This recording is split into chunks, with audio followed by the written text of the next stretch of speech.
Assalamualaikum warahmatullahi wabarakatuh.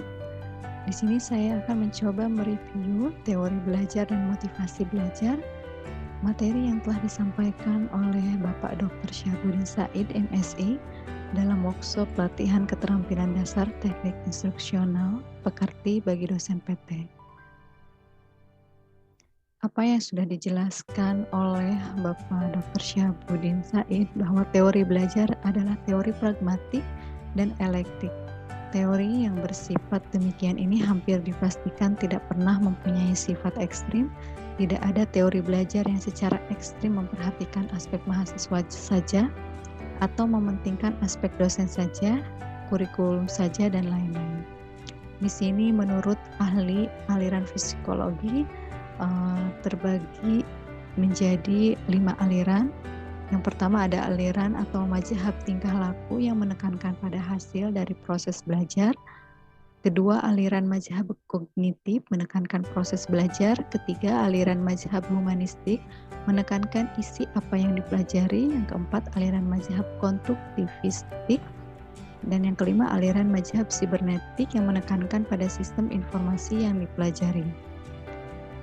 Kemudian ini ada makna belajar, dan ini juga sudah disampaikan oleh Bapak Dr. Syahabudin Said bahwa aliran mazhab tingkah laku yang menekankan pada hasil dari proses belajar ini merupakan salah satu aliran yang mendeskripsikan bahwa belajar merupakan aktivitas yang dapat mengubah perilaku individu, dan perilaku tersebut dapat dipelajari dan dijelaskan secara ilmiah sebagai respon terhadap stimulus yang diberikan.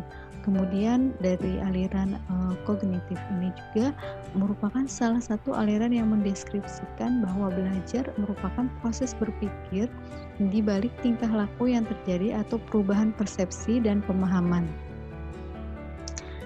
Nah, kemudian ada yang namanya aliran humanistik yang menekankan isi apa yang dipelajari. Ini juga merupakan aliran belajar yang mendeskripsikan bahwa belajar merupakan usaha untuk memanusiakan manusia. Sedangkan aliran konstruktivistik ini merupakan aliran belajar yang mendeskripsikan bahwa belajar merupakan proses di mana pembelajar secara aktif mengkonstruksi atau membangun pengetahuan, gagasan, atau konsep baru didasarkan atas pengetahuan awal yang telah dimilikinya.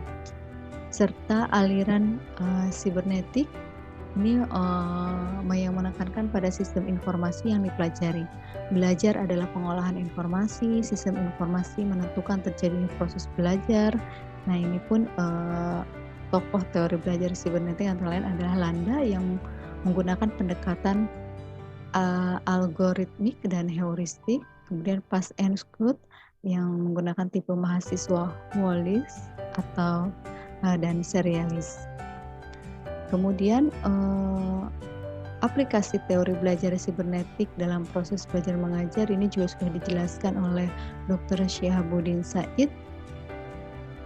Pertama, menentukan tujuan instruksional, menentukan materi pelajaran, mengkaji sistem informasi yang terkandung dalam materi tersebut, menentukan pendekatan belajar yang sesuai dengan sistem informasi itu, apakah algoritmik atau heuristik, menyusun materi dalam urutan yang sesuai dengan sistem informasinya, dan menyajikan materi dan membimbing mahasiswa belajar dengan pola yang sesuai dengan urutan pelajaran.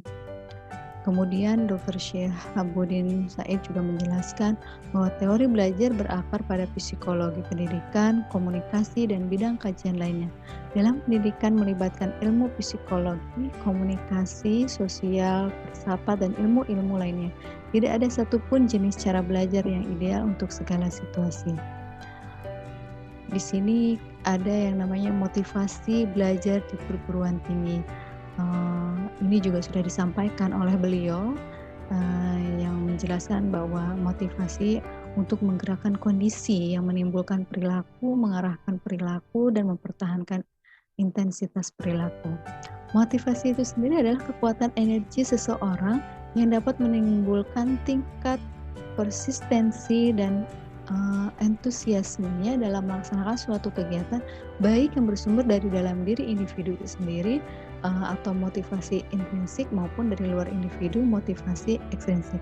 Seberapa kuat motivasi yang dimiliki individu akan banyak menentukan perilaku yang ditampilkan, baik dalam konteks belajar, bekerja, maupun kehidupan lainnya.